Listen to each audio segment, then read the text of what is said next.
This year's honoree is a Northerner by birth and education, a Southerner by upbringing and current residence, and an international citizen through her scholarly and literary interest. Born in Connecticut in 1964 to academic parents, Elizabeth attended high school in Knoxville, Tennessee. She then returned to New England for a BA degree from Yale, and while working on her blockbuster debut novel, The Historian, she earned an MFA degree from the University of Michigan. To date, Elizabeth Kostova has produced 2 novels, The Historian in 2005 and The Swan Thieves in 2010, and she's at work on a 3rd to be published by Random House. Her work achieved instant success when The Historian soared to the top of the New York Times bestsellers list in July of 2005. That book, a tale of scholars searching for the original Dracula, has now sold over 3 million copies, been translated into 40 languages, and is being made into a film by Sony Columbia Pictures.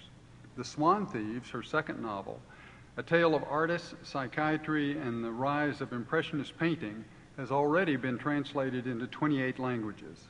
Among her literary awards, Elizabeth has garnered the Hopwood Award, which she won while she was at Michigan, the 2005 Quill Award for Debut Author of the Year, and the 2006 Book Sense Award for Best Adult Fiction. Elizabeth will be interviewed this evening by Rob Neufeld, whose literary reviews in the Asheville Citizens-Times and whose website, The Read, on WNC, are no doubt well known to everybody in this room. We're delighted that Rob could make time in his very busy schedule to come be with us tonight. So, with no further ado, Elizabeth Kostova, our 2012 honoree, and Rob Neufeld.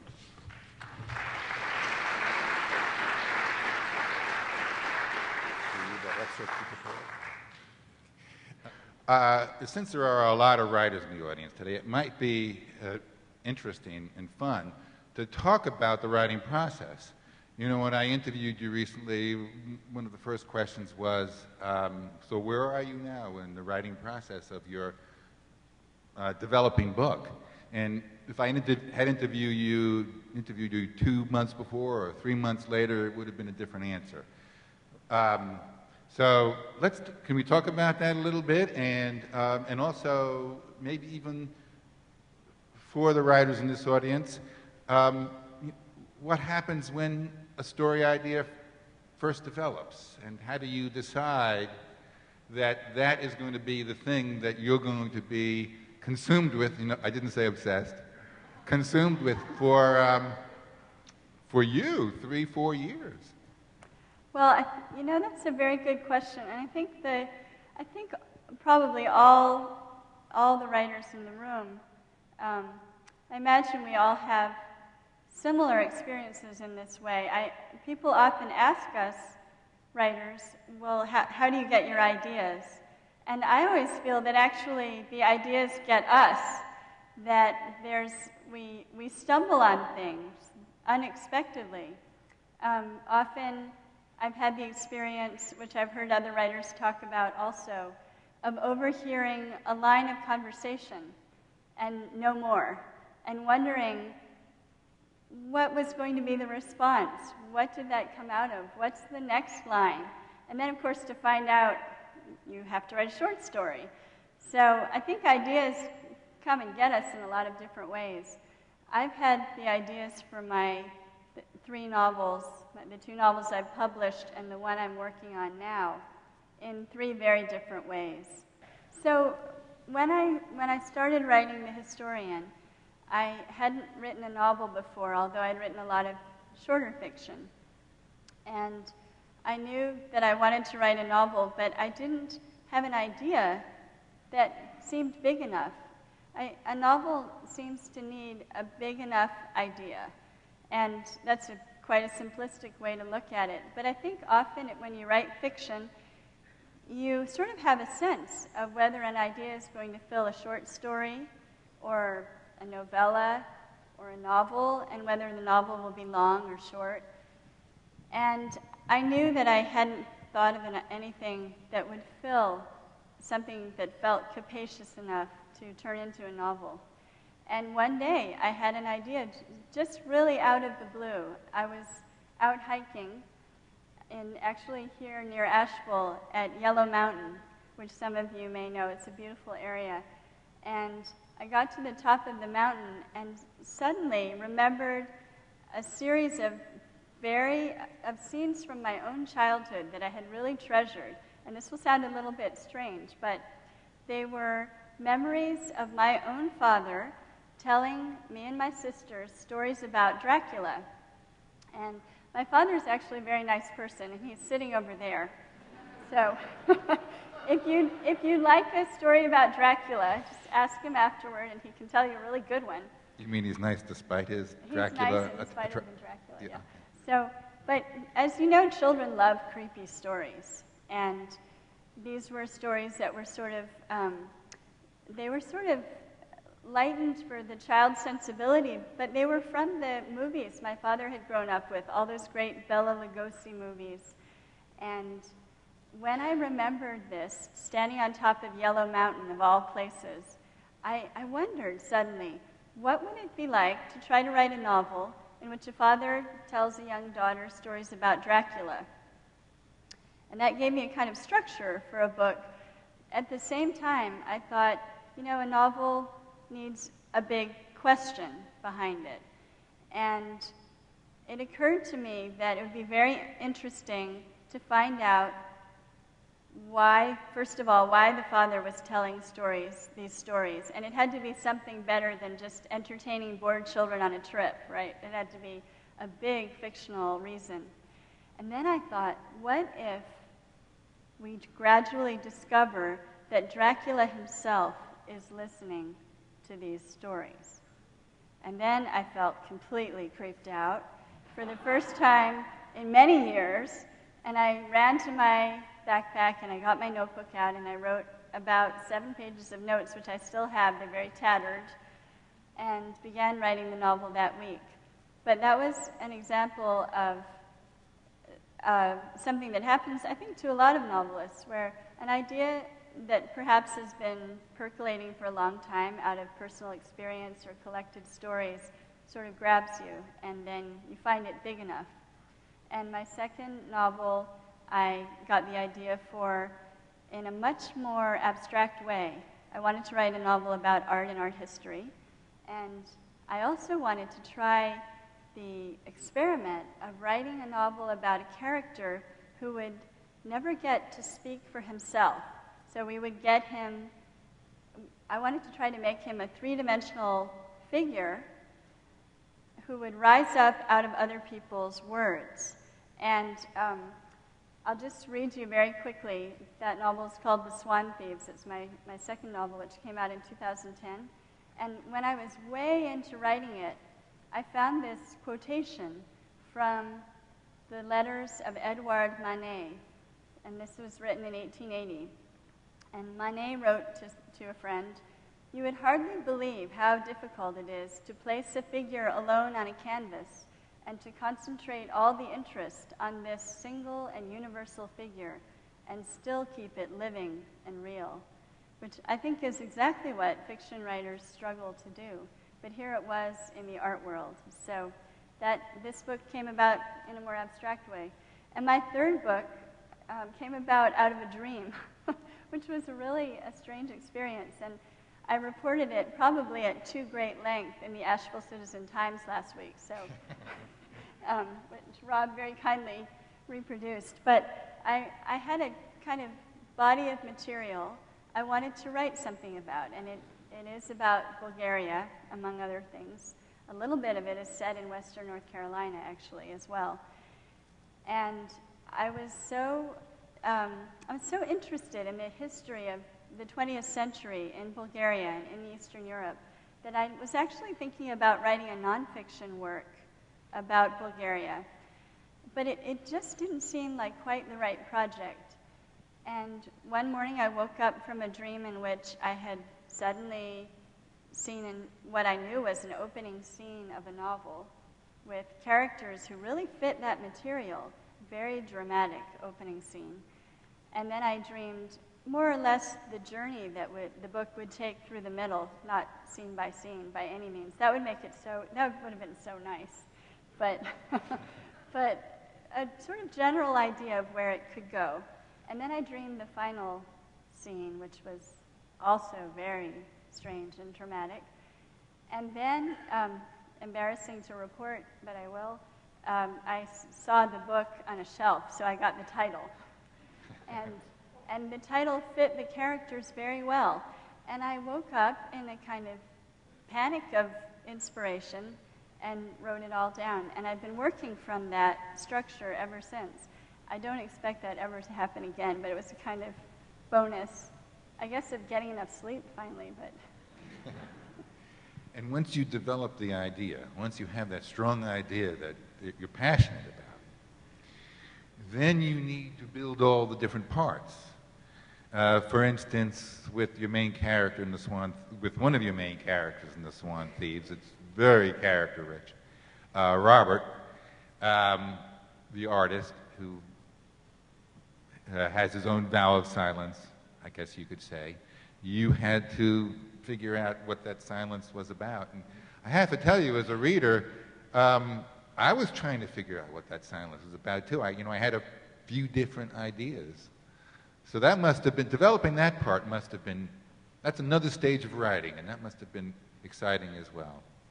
Well, as every writer in this room knows, it's exciting, but there are also a lot of days when that middle stage of developing any book, fiction or nonfiction, is a lot like chewing gravel. You wonder, you get up in the morning, you serve yourself a big plate of gravel, and then you chew it all day long, and you wonder why you have asked yourself to do this thing. It was that exciting. It was that exciting. But that's just to speak to the hard work that goes into taking it all the way through the process. We all know what it's like to have an idea that excites us. It's a lot easier to think of a project of any sort than to carry it out, and certainly a book is the same. But there is eventually a kind of reward. Just the process of developing those characters is, in a way, its own reward. And I've heard people who write history and biography say something very similar. This doesn't have to apply only to fiction. But sometimes, if I'm having a very good writing day, I will find that I have the feeling of taking dictation. And I teach a lot of writing classes and lead a lot of workshops, and I very much like working with young writers. And one of the things I always tell them, I believe they need to accept from the beginning, is that writing fiction is a benign form of insanity. You are sitting in a room by yourself, you're listening to people who are not there, and under ordinary circumstances, your friends and family would be deeply worried about you. Maybe they are anyway. But it's listening on a good day, hearing those characters develop themselves is a kind of magic. And on a bad day, I have to say, it really is like chewing gravel, but you do it to get to the end of the story. Now, I was thinking that Robert's silence, one of the thoughts I had about that was that he had a mental block. He had a creative block, which is, that's a big, you say there's more than one big subject to explore in any one of your books. But why someone encounters those blocks, writer's blocks or mental blocks, that's potentially a very spooky subject. Well, it is, and the Swan Thieves, if you happen to have read this book already, is very much a story about artists, art history, but also about artists and their obsessions and their creative ups and downs. And so, as Rob says, there is a silence at the heart of the book when the main character, who is a fictional late 20th century American painter, just unbelievably gifted painter, finds himself really losing his mind over an obsession with a 19th century painter whom he paints portraits of himself over and over. And in the process of this, he really almost stops painting himself. And it is, you know, I think anyone who works very hard at a creative project knows that there's as much of a feeling that you might quit at any moment, you know, and we all have moments when we do quit. We all have moments when we are working hard and suddenly it's not going well, or it's just been flowing for weeks and suddenly we hit something in the story or in the painting that doesn't work. And the disillusionment of that at first is profound. I mean, all of you who write and all of us who read too know what it's like to hit a moment in the story that doesn't work for you. And so this is really, in many ways, the story of an artist who's almost stopped in his tracks by that phenomenon. Well, this is probably a good time to have you read a passage from the book. Now, as you all may know, in the Swan Thieves, there are several characters who have major parts, and we've been talking about Robert. In this particular scene that you're going to read, Robert is discovered by Robert the artist, who will be going silent, is discovered by his wife, Kate, to have not only a bunch of letters that she didn't know about, but he's also discovered to be painting the same image over and over again. And we get into an interesting subject with this passage. Is there anything else you want to say about that? Well, I guess just that this is from way in the heart of the book, so I'll just explain very briefly that Robert teaches at a local college. He teaches art, and his wife, Kate, finds these letters, which make her very jealous and suspicious. And she knows he's been painting the image of a woman over and over, the same woman, obsessively, and she doesn't know who this woman is. So when she finds these letters, she assumes they're the same person, but there's actually kind of a twist here. And this is Kate's voice, remembering the scene with Robert. He was impatient to be off to school, but his body stilled when I asked him if he realized that I knew what was going on. He frowned. Now I was the one trembling, with rage or fear. I wasn't certain. What do you mean? His frown seemed genuine. He was wearing something dark, and his remarkable handsomeness leapt out at me, as it sometimes did without warning, the regal body, the strong features. First question, do you see her at school? Do you see her every day? Did she come back here from New York, maybe? He leaned back. See who at school? The woman, I said. The woman in all your paintings. Does she model for you at school or in New York? He began to glower. What? I thought we'd been through this before. Do you see her every day, or does she send you letters from a distance? Send me letters? He looked flabbergasted at this, pale. Guilt, surely. Don't bother to answer. I know she does. You know she does? What do you know? There was anger in his eyes, but also bewilderment. I know because I found her letters to you. Now he was staring at me as if he had no words, as if he actually didn't know what to say. I had seldom seen him so disoriented, at least not in response to something from outside himself. He put both hands on the table, where they rested against the sheen of the grain, Mom's polishing. You found letters from her to me? The strange thing was that he didn't sound ashamed. If I'd had to characterize his voice and face at that moment, I would have said he seemed somehow eager, alarmed, hopeful. It enraged me. The note in his voice made me realize that he loved her uncontrollably, loved even the mention of her. Yes, I shouted, jumping to my feet and pulling the pile of notes from under the placemats in the sideboard. Yes, I even know her name, you stupid fool. I know it's Mary. Why did you leave them in this house if you didn't want me to find out?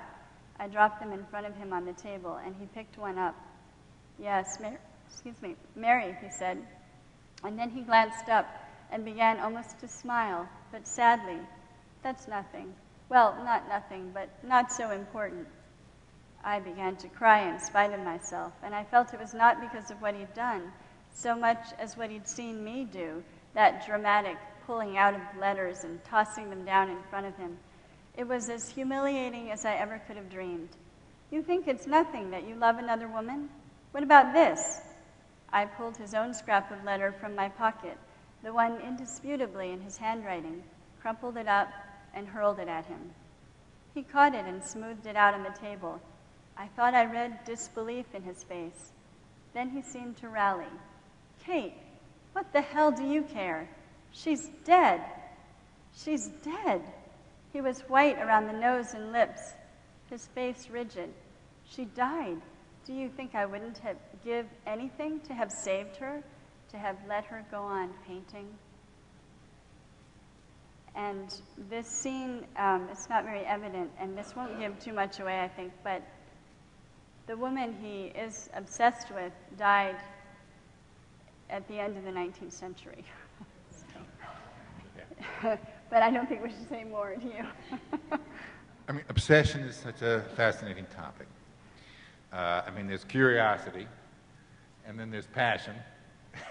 And then there's the fine line. And then there's obsession. You know, and where is a writer along this scale? I mean, does a writer definitely goes from curiosity to passion? You indicated that. You know, but does a writer have to become obsessed with a subject? And is that a dangerous occupation? At one point, Robert, I think, says, you know, how hellish it is to be involved in making great art, to be that much involved in the art. Hellish. And, you know, so we have this idea of art being one of those, you know, totally committed, dangerous, passionate kind of activities, if one is a great artist. Well, I think artists, and especially visual artists, certainly have had that reputation down the ages. I think it's probably somewhat exaggerated for purposes of historic drama. And you know, I've known many painters who seemed really quite reasonably sane, and we're working very hard and we're very passionate about their art. But the painters and artists we remember from history, the ones who make the best sort of personal dramatic stories, are the ones who walk at that edge. And I've always suspected that I will never be a great writer, for example, because I really feel so I feel so happy most of the time when I write, despite that dish of gravel image I gave you. I think that there's a great joy in creating things. And I also think that there's, you know, everyone who does any project and sees it to the end has to have some measure of obsession about it. There's no, when you get up in the morning and you're going to do something like start a nonprofit or write a children's book or finish a biography of Mrs. Darwin or some of the other wonderful projects I've heard about here tonight, you really have to be a little obsessed to see it through. There's nobody calls you at 8:30 and says, so, you know, it's 8:30. Are you gonna finish that biography today? It's not like going to a job in that way. And most of us who write also teach or edit or do other jobs as well, and those jobs are more like that. But yes, I think if you want to see anything through, you have to have a little healthy dose of obsession at least. Is there a certain amount of time that you need for any for the times you set aside for writing? Is there a certain amount of time that you need in order to get into the state that you need to get into? If someone says, oh, great, doctor's appointment, 15 minutes in the waiting room, is that any good? Or do you need those like 4 hours to go into another sphere? Well, you know, this is a subject very close to my heart. Because I have 3 children, and I do a lot of volunteer work, a lot of service to the literary community. And and then there's the front hall to vacuum, and there's just a lot to do in life. And most of it militates against writing, I have to say. And I've learned over the years to try to use every little bit of time that can be used for writing. And there's a lot you can do in 15 minutes in the doctor's waiting room. You may not be able to compose a chapter, but you can reread what you wrote earlier that morning, or revise something you wrote the day before, or you can read a couple of paragraphs of research and make some notes. To do really satisfying composition, I think at least I need a couple of hours. But there's a lot you can do in 1 hour, too. There's a lot. So I've really tried to, as much as I could, to use time to write and not complain to myself about not having time to write, which is very easy for all of us writers to fall into, and we all do it sometimes. And when I was writing The Historian, which took me 10 years because I was doing a lot else at the same time, I learned to carry it around, and I thought of it as knitting. You know how people carry knitting around, and you really can knit almost anywhere. So I learned to do it that way. I hear you're a good knitter, too. Not very good. No, okay. I'm going to ask one more question, then we're going to go out to the audience, and I may come back up again, but I want to give you all a chance to ask some questions as well. And, you know, we'd love it if they were writer questions. For instance, questions along the lines of, you know, do you have a passion behind what you're writing that you need to express, and how does that passion get expressed? But I just want to say that even though Elizabeth might not go mad like Robert in the book in order to become a great artist, there are some other signs of being a great artist. And one of them is, you know, when you have a theme, a concept that you're, an idea that you're passionate about, it doesn't stop there. You need several in any book, playing with each other in a kind of a universe of battling figures or mixing themes in order to create something great. So, for instance, even when you take a character such as Mary, we'll go beyond Robert and Kate to the woman whose letters Robert had. Mary's mother was a Quaker.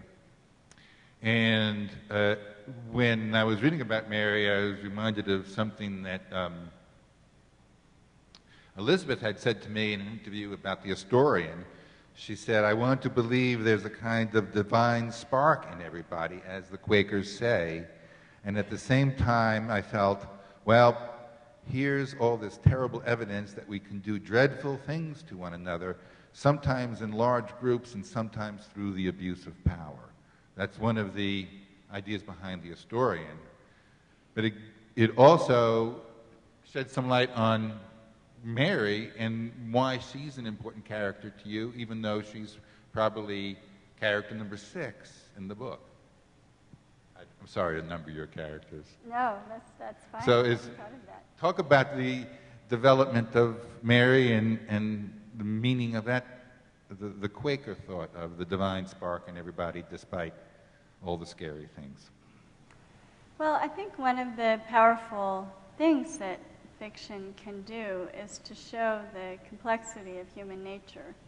When you read a book and you get characters who are simply presented as evil or are kind of purely villainous, and characters who are the good guys, you know that you are probably not in the presence of great fiction, that you're probably in the presence of Hollywood. And when you read a novel, I'm thinking of some of the towering 19th century novels, for example, where you get close to some characters who may be doing things you find questionable and are expected by the author to find highly questionable.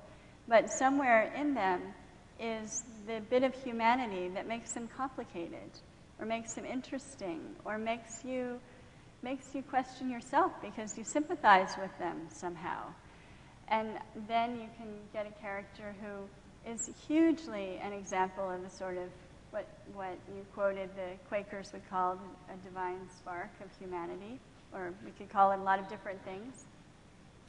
And they have moments when they slip and fall, or they are so good they succumb to some kind of hubris. Or there's really, I think fiction deals so wonderfully with that complicated web of human life and human values.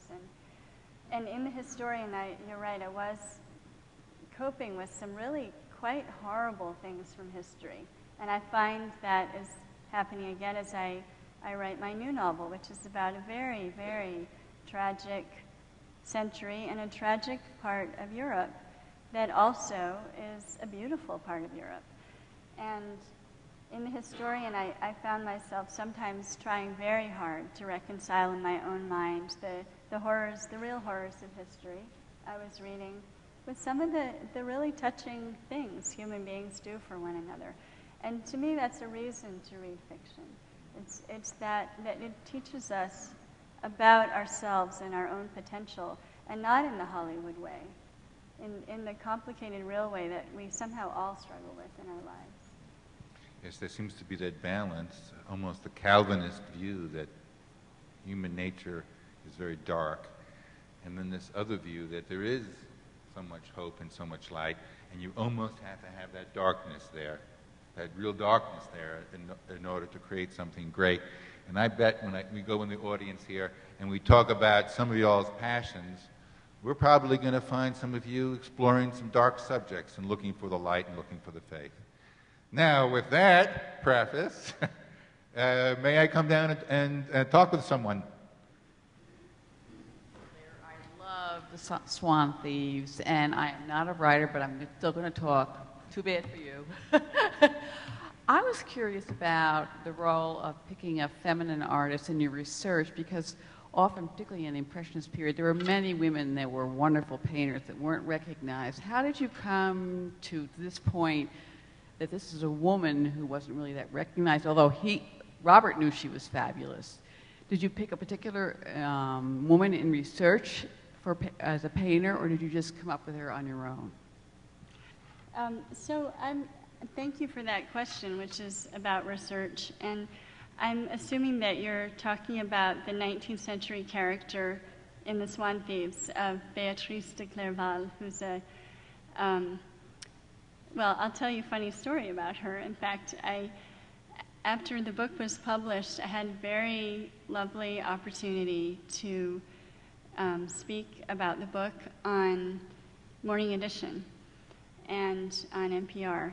And I went to Washington and met with their crew at the National Gallery of Art, which is where, at the very beginning of the book, the modern character, Robert Oliver, is caught trying to stab a painting.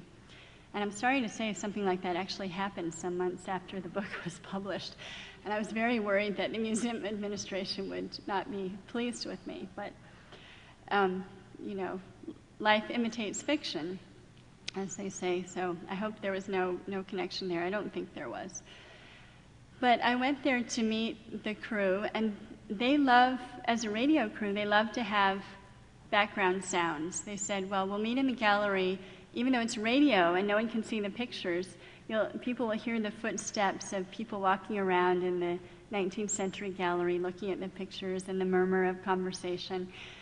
And they got there early, and they're very thorough in their research, and they said, we looked everywhere for Béatrice de Clerval, and we couldn't find any of her work. And that was because, and then they said, yeah, and then we figured it out, you know. But that was because she's completely fictional. And I've had a lot of people tell me they've looked her up and found nothing on her, and they feel there's some kind of oversight in this. And she is fictional, but I based her on a little bit on the very real French painter Berthe Morisot, who was one of the 6 original Impressionists who were in the very beginning of Impressionist exhibitions. They arranged their own exhibition in protest against the Paris Salon, the official exhibition. And she was left out of the history books for a very long time. She was the only woman, and the other 5 are people like Monet and Pissarro and Renoir, and they're all there. And then for a long time, you really had to hunt to find Morisot. But she's a wonderful painter, and she's gotten a lot of attention in the late 20th, early 21st century. And if you don't know her work and you like the painting of the late 19th century, I really urge you to go and look at her paintings. They're beautiful. Like my character, she was not allowed to, she couldn't respectably paint in the field by herself. She couldn't go do landscape painting without a chaperone. She couldn't go to a museum and copy from the great masters without a chaperone. It was a very, very conservative, strict kind of social setting in Paris in the late 19th century. So a lot of her paintings are of her family and friends. They're very intimate, of her garden. They're things she had access to. And she was a great inspiration. She left a lot of letters and journals and notes. So thank you for asking that. I'm curious about, you talked about an idea, getting the book started and how you start. Let's go to the end process of it. I was thinking when you were talking about obsession that I've known writers who get obsessed and can't finish the work. They can't let it go. And I wondered, when do you know that the work is done? Is that also when does your editor tell you that the work is done? And are they the same point in time? Those are sometimes two different answers. You're right. With the historian, it's a very long book, as you know if you've read it. The good news about the Swan Thieves is that it's about 150 pages shorter. And with the historian, I really wanted to include almost everything you find in there. You know, most of it seemed to me, at least, to fit the story. And I did some cutting of it before I sent it out into the world. But I also, about 3/4 of the way through the writing of it, I had a sudden idea for the ending. There's a little kind of epilogue to the book. And I sat down and wrote it. It kind of presented itself complete to me. I wish that happened more often, but I sat down and I wrote it, and it made something to work toward. So I had a sort of bridge to work toward at the end of the book. But I had a pretty good outline by that time. And there are so many characters and storylines in that book that I really had to outline a lot before I reached the end of it. So I was pretty sure I knew when I would reach the end of the stories. My editor, I was very fortunate. She liked most of what I had done with the story and kept most of it, although she insisted on cutting out one monastery too many, which I thought was a very good, very good choice. I mean, how many monasteries can you really read about in one book? So there were a few cuts like that. And that is a very hard question. I think writers, I think writers often write an ending early on, or they know an ending and they work toward it, and that's a kind of, saves you in the process. But I've also frequently talked with writers who said, I am trying to figure out how this ends, and it's very difficult. And in contemporary novels, we don't necessarily expect everything to be tied up the way we expect with, say, a novel by Charles Dickens. So there are a lot of choices out there. And thank you. That's an excellent craft question.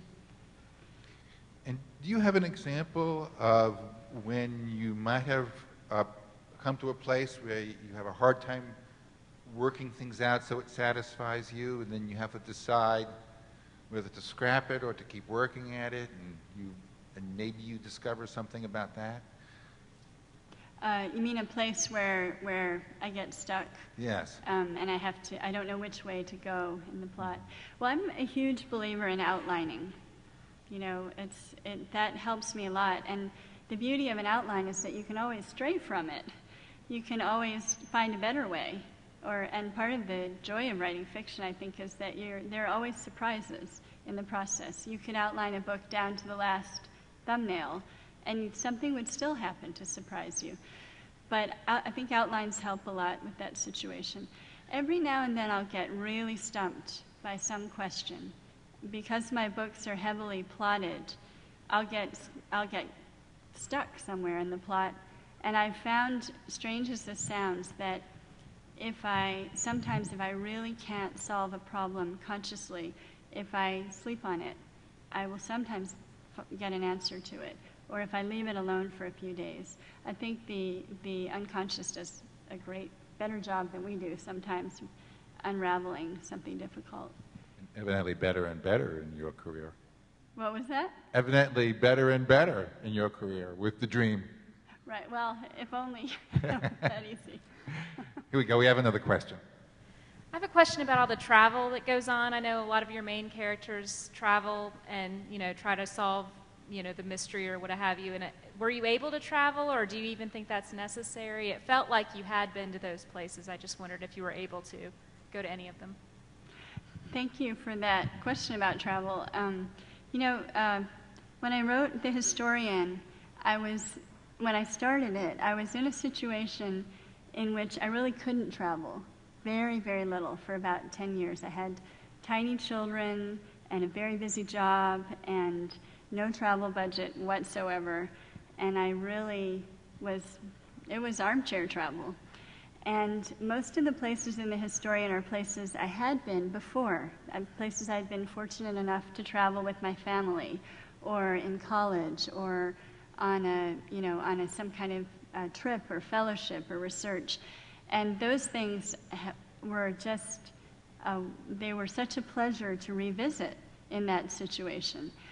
And of course, also, when you write a novel, you want to create a world, a sensory world for the reader to inhabit. So I think the ideal is to go to places or go back to those places. Because I couldn't travel then, I did a lot of research to back up what I remembered, because I didn't want to just trust my own memories of a place.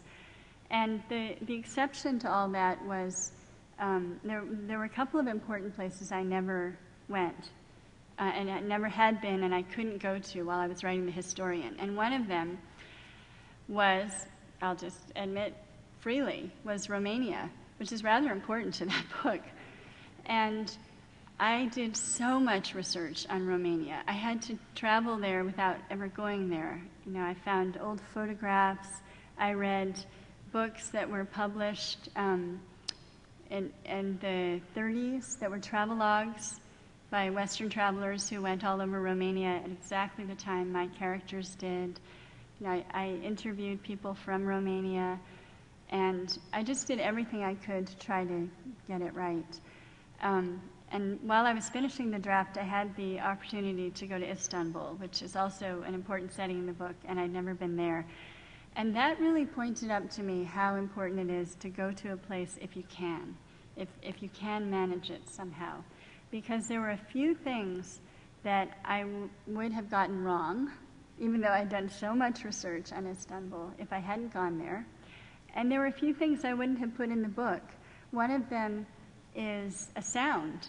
When you're in Istanbul, there is this incredible sound of seagulls screaming all over the city because you're surrounded by water. And I didn't know that from any book or even any movie about Istanbul. And when I got there, I thought, oh, I didn't have the sound of the city. For the Swan Thieves, I had the opportunity for the first time to travel on purpose to research a place. And I went to, well, this was a terrible chore, of course. I went to Paris and to Normandy for 10 days and saw a lot of the great paintings that inspired the book in person. And as you know, if you love Impressionist painting, it's very different to see an Impressionist painting in person. Even the best reproduction can't really give you the texture of the paint, which is intense and almost three-dimensional. So that was really exciting. A lot of those museums I'd never seen before. And then going to the Norman coast, again, I had that experience of stumbling on a couple of things that are in the book now that I never would have known about. And one of them was a sound, again. It was this sound, which I put in the book, of the huge pieces of shale being pulled by the waves back from the beach. They make this rattling sound, like 1,000 metal chains. And it's not a sound you get on an Atlantic beach. It's not a sound I'd ever heard on any other beach. It's a sound of the channel. And again, I had never gotten that anywhere else in my research. So if you can go to a place, it's a wonderful help. But I firmly believe a lot of people write fiction that works very well without going in person. It just depends on what you want to do with it. Well, it sounds like there's a need for some good reporters and journalists as well. People who will say, "Oh, there's a book about Etretat, and it's easy to find through the subject listings, and look, they're talking about the things that someone who is really there would talk about." So if any of you all are travel writers or journalists, there's a need for you all, evidently. Let's see, we'll go over here. Hello. I just wanted to ask a question. I've been writing a book on and off forever because of jobs and times, and now I'm retired for 2 full days. And I'm ready to go and finish it because it's about 4/5 done. And it's for young adults, and I was a history teacher for years, and I'm very immersed in history. But one of my favorite areas between the Civil War and the Revolutionary War is the settling of the United States and Manifest Destiny. So I have a magic cat that's taking its kids and putting them into pioneer times without any reason. I have a lot of memory of the history in my head because I taught it. When you write fiction, do you need to have some type of bibliography that tells people where you're getting all this information? I also have pioneer diaries, women's actual diaries of their times, 2 of them, 2 full books of them, and then, of course, other history books that I use. But am I supposed to make some type of a database of this or footnoting for people? Databases. That's a great question. And, you know, everybody who writes fiction that's carefully linked to history wonders about that, and I have too. And most novels these days are published with no bibliography, I think, because that would sort of break the spell of the book. But many novels, if they involve some kind of, especially some controversial bit of history, will have a note, an author's note at the end of the work. And I'll give you a great local example. If you read Charles Frazier's 13 Moons, which is, I think, a magnificent book, at the end of it, he has a little note that says, this is a work of fiction. You know, he says it much more eloquently than this, but it means this is a work of fiction. Yes, I did a lot of research, but if you want to be absolutely sure that anything you got from here has a source and an accurate one and is true, please go elsewhere. Which I think is a great explanation. And at the same time, when you read that book, you can tell that he did tremendous research, and much of what is in there, if not all, is highly accurate for the sources that he used. But he wants to reserve that little bit of fictional power to put in something slightly different. And he also, I think, wants to fend off the kind of, rather pedantic reader who might say, well, I'll give you an example from my own experience. and I have to say I'm very committed to accuracy in fiction, and I think you must be too if you taught history. And so when I published The Historian, I got a letter, among lots of other letters, that was a very, very nice letter. It was 3 pages, single-space typed from Scotland. And when you see a 3-page single-space type letter, of course, your heart sinks a little bit because you think, well, what will be in this? And the first page was very generous praise of the book and enjoyment of the book. And then this writer said, well, I am a retired professor of East European Studies from Edinburgh University, and I found a mistake in your book. And he said, there's one thing wrong there, and I just want to quibble with you on this. I don't think that this character, Helen, could have made a phone call from Istanbul to Budapest in the way she did in 1954. I have made an intense study of the phone systems in Eastern Europe in that period. So you see, there's always a specialist out there. And he said, I really don't believe it could have happened in this way. Now, I felt deep respect for this correspondent because that was one of 3 things in the historian that I could really not corroborate for myself. And I had tried and tried and tried. And then I had said to myself, you know what? It's a novel. And she's going to make that damn phone call because I need her to be able to get to Budapest to see her aunt. You know, how else is she going to communicate in communist Eastern Europe? She's got to be able to make this one phone call, and that's the way it is. So. But she did not use a cell phone. No, it was 1954. So you were good with that. I think just to finish that very quickly, because you asked such a good question. When a paperback of a book comes out, there often is a bibliography. So, and that sort of, you know, people have read it, the spell is broken, and then you can do it. For your own purposes, I think it's really important to keep very careful bibliography, because you might want to go back to sources and check things. Thanks for your I just question. would like to expand on your question a little bit. Maybe you can answer briefly, and it may involve others of you all who want to ask questions. You have a choice there in your book of whether your magic cat is just going to be a great teacher telling great teacher tales, or whether to create a cast of characters among your children that are going to bring a whole different story into the book. So you're going to have to create those characters. So that's where it turns into fiction. But do you have anything to say about that, Elizabeth? It becomes a whole different thing when you want to take it to that kind of fictional level. Well, you mean adding magic to it? Because I see plenty, no, not adding the magic. I see plenty of people who like creating these magical stories, and the kids just kind of tag along. You want to take that. She's going to create characters. Some people who are writing certain types of stories may be wondering whether they want to take it to another type of story. Okay. Just curious. At some point, you will have written the book that sold more copies than books that you write beyond that book. There must be something beyond unit sales that you regard as success as a writer. Where do you get the rest of your income, your psychic income, and your feelings of success in writing beyond units of sales? Well, I guess I should say that it completely took me by surprise that the historian sold as well as it did. I did not expect that at all, and I wasn't.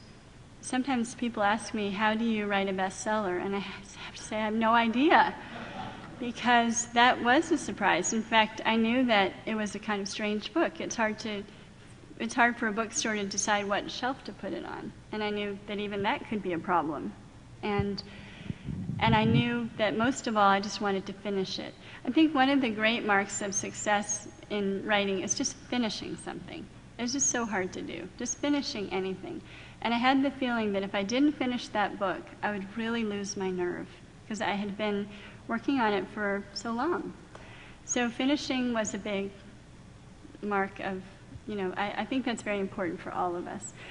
But I also have to say that although I was thrilled and grateful that it did as well as it did, it's really the discerning reader who is moved by a book, that's really the thing that brings me the most pleasure.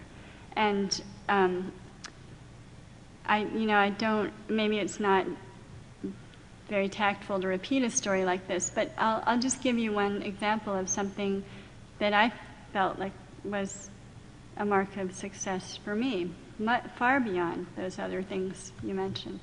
When the Swan Thieves came out, and the Swan Thieves, it doesn't have Dracula. So it doesn't have 40,000 Japanese teenagers who want to read it. It doesn't have, and I don't mean that as a slight against Japanese teenagers. They're incredible readers. They're voracious readers. But they like Dracula a lot better than a lot of other things. So there are whole demographics who will read a book because it has Dracula, or because it has a magic cat, I hope. Yeah, and which is great. There are things that interest people that make them read a book. Lots of people like the Impressionists, but I certainly didn't pick them because people like them, and lots of people don't like the Impressionists. And when that book came out, I went to a bookstore in Chicago, and I did a reading, and at the end of the reading there was a Q&A like this, and a very, very elderly lady stood up at the back of the room. And I have many older friends, dear friends, and I would say that this woman was in her perhaps late 90s. And she got up with great difficulty and she said, I have been painting all my life. I'm a painter and a professor of painting, and painting is my whole life, and I never had any words for it. Thank you. And something like that is, you can't put a sales figure on that. And perhaps I shouldn't even tell that story, but it's something I have treasured since that moment. So. Okay. I have a question about genre. I'm primarily a fiction writer, and I've written a lot of short stories. And lately, I can't stop writing personal essays. Question is, do you ever feel compelled to change genre, and how do you determine whether a book should be fictional or non-fictional? Well, that's a fascinating thing, and you probably, I want to try to answer your question, but I also would love to ask you a question. Do you remember what made you switch to personal essay? Was it the topic? A topic you encountered? Or? I was in an MFA program, and I was with a mentor who was a well-known creative nonfiction writer, and I needed her input. That's partly. So you had some good kind of pressure to try that. Yeah, that can be exciting too. I think often a topic presents itself as, in a kind of mysterious way, actually, to me, as being one or the other. I don't write very autobiographically. You know, I think I would have trouble writing characters who are close to me. And with an exception here and there, or certainly I collect stories, as we all do, and put them in, and details. But I can't imagine writing a kind of Look Homeward Angel kind of book, even though there are so many great books that are really autobiographical fiction. I wouldn't find the necessary distance to write a story about something that was so exactly my experience. So I like fiction I like the act of making up things, and that feels like fiction. So when I sit down to write a personal essay, it's because it's something that's happened to me. So that feels like a fairly clear distinction. Or I want to comment on something, comment in the way you would about some social issue or a work of literature or something. So, but I think for writers who write autobiographically, there's almost a blur now between creative nonfiction and fiction. Why don't you stand up over here? We have Joe Perrone here, another author. I have a couple of things, actually. You touched about ending your book and the achievement of finishing a book, and I wholeheartedly agree with you. Do you find that you experience a type of postpartum blues when you've finished a book? Because for me, it's very emotional. I mean, I will cry if I finish a book. It's like, oh, and that's part of the question. The other part is, at that point, do you feel compelled to begin writing another one as soon as possible, or do you treat yourself to a respite? I'm in a forced respite right now, and I'm getting ready to start another book in a couple of weeks, but I'm just curious to see if you're the same or different from me. I love that phrase, postpartum blues. I think that's very, very vivid, and I do. I feel what you're describing. And I've heard a lot of other writers talk about that too, that the excitement is, for about 5 minutes, you feel really, really excited that you finished your book. And then there's this emptiness, this kind of, because it's really the fun of the joy and the intensity of racing toward that ending that is so exciting and so wonderful. And then when it's over, yes, there's a sense of deflation. And I know I miss my characters very much. you know, I guess it's that part of that benign insanity of writing fiction, but every now and then I'll find myself thinking, you know how you find yourself thinking about an old friend? You think, oh, I should call her, and then I'll realize she was a character in Swan Thieves. I can't call her. And so that it sounds like that happens to you too. I think the best medicine for that actually is starting a new book. And it does take a while to kind of fall in love with those characters, of course, and make them real. But do you start a new book right away as well? I have in the past. This is the first time that I've forced myself to take a hiatus. The other part of the question I want to ask you is, have you ever been able to successfully work on two books at the same time, two different genres? That's a wonderful question. And when I started working on my third novel, I was feeling a little still exhausted from the effort of, and in a good way, but yeah, I had a little bit of that feeling of how am I going to start this again after the Swan Thieves. And my husband had a wonderful suggestion. He said, why don't you work on your new novel, and which I have a deadline for, so it's really like a job. And why don't you write another book at the same time, sort of under the table, that's for yourself? And of course, you know, we all write, everything we write is for ourselves, we hope, as well as for readers. But why don't you write a little nonfiction book at the same time? So I've been doing that a little bit off and on. And I don't make myself do it every day, but I kind of have it to go to. And there is something about writing in another genre at the same time that's very, very thought-provoking. And I don't know if you've done that. It sounds like you're thinking about doing it, maybe. We need to wrap up because we're... I'm ready to start another murder mystery, but I've had a literary novel that I started over 5 years ago that's just driving me crazy.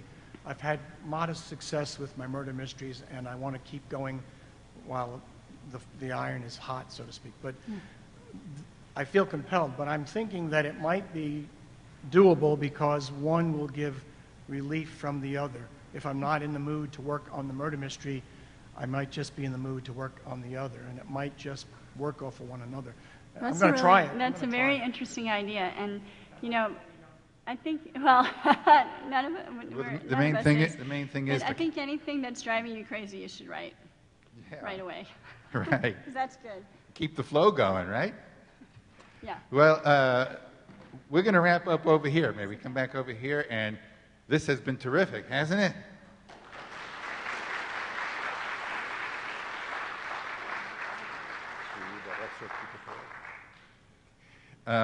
A couple of things. I want to give you all a little treat, another excerpt that Elizabeth is going to read, this time from the historian. And then I would like her to speak about one of her causes, because she has a few, and they're important. And then we'll wrap up with that. And then we have all of tomorrow. But first, let's hear a passage about a kind of research obsession. And this is the Shakespeare scholar in Istanbul named Turgut, who reveals to his guests, two of the main characters in the book, something about his hobby. So these two characters, Paul and Helen, have stumbled on this Shakespeare professor and gone home with him for lunch. And it turns out that he's very interested in the history of Dracula. Oh, this is my eccentric hobby, you know. Turgut lapsed into a genial smile again. Well, excuse me for climbing up onto my soap dish. My wife says I am intolerable. He toasted us with a subtle, courtly gesture before sipping from his little vase again. But, by heaven, I have proof of one thing. This is why you want me to write this passage. I have proof that the sultans feared Dracula as a vampire. He gestured toward the ceiling. Proof, I echoed. Yes, I discovered it some few years ago. The Sultan was so much interested in Vlad Dracula that he collected some of his documents and possessions here after Dracula died in Wallachia. Dracula killed many Turkish soldiers in his own country, and our Sultan hated him for this. But that was not why he founded this archive. No, the Sultan even wrote a letter to the Pasha of Wallachia in 1478, asking him for any writings he knew of about Vlad Dracula. Why? Because, he said, he was creating a library that would fight the evil Dracula had spread in his city after his death.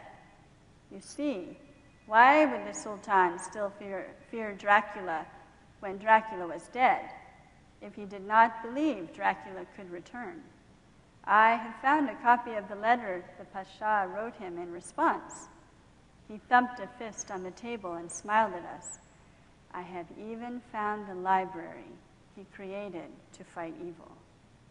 Yeah. Rob has very Gothic taste. The book is also a great statement about the importance of books. And I know one of the causes that you're involved in is literature in the schools. It's very important to you that people here, there, and everywhere have the kind of access to great literature that maybe some of you all had in your educations and maybe isn't there so much anymore. Do you want to talk a little bit about that? Well, I think there are a few different issues wrapped up in that, and I suspect many people in this room work with those and worry about them. And one of them, of course, is that even in this context of literate, educated social life, we have become very reliant on technology, which does a lot of good things for us, but it also has hugely distracted our children from reading. And children read in new ways, but I think it's very, very important that we keep books in front of them. And I was really thrilled to learn this year that there's an International Read Aloud Day in March every year, because I think one of the best ways to keep children interested and instill a love of reading, and whether they do it on their e-readers in their spaceships someday, who cares, but that they will read books, is to read aloud, and to have reading aloud in the schools, to have reading aloud at home, and those things are very important. But I also, as I'm sure many, many of you do here, I feel that we all really must work for literacy in our country. I just don't see how we can have a functioning democracy with the rates of illiteracy we have. And the more we can do there's so much we can do on the local level, and I imagine many of you are involved in this too. And the Literacy Council in Asheville has done remarkable things, and I know there's work going on in this county as well. So that's my soap dish. And you all are involved in this, helping to create or recreate a reading society. When the great planners of this country talk about improving education, they also often talk about science and math. And then when they talk about writing, they often talk about argumentative writing these days instead of narrative writing, instead of the humanities. So thank you for being a part of our community. Thank you, organizers of the Book Fest, for one of the top 2 book festivals in Western North Carolina through the course of the year and still growing. Tomorrow is a tremendous opportunity to meet and talk with a lot of authors. I've been to big cities, to programs, author programs. You don't get the same kind of access to authors that you get here in Western North Carolina. And of course, thank you to Elizabeth. I can't tell you what a pleasure it is for me, and I know for you all, to be able to be with her when she shares these stories and thoughts with us, because, she's so articulate, right, in answering the questions. So thank you for making the time available for these sorts of things. I know the whole community really appreciates it. And we'll see you tomorrow, and we'll see you all tomorrow.